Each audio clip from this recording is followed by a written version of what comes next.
Ayan po.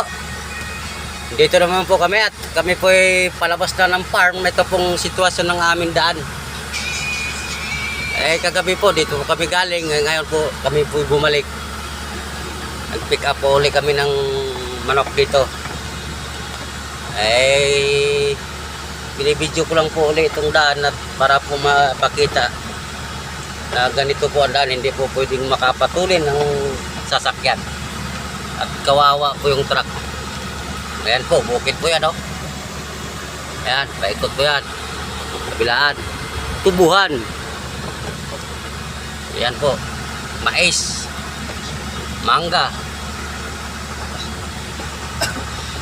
Ganyan po yung daan. Ayan po.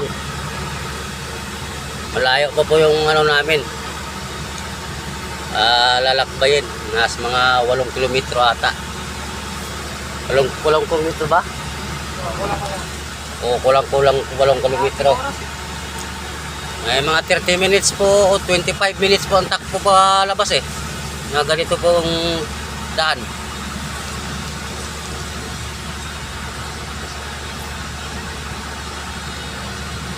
Ayan po. Sige po, yan na po at ako po yung nagmamaneho. Mahirap po mag-video. Ako nga po pala si Marcelino at si Raymond at si Carlo. Marami po salamat. Suportahan nyo po ang aming pag-vlog.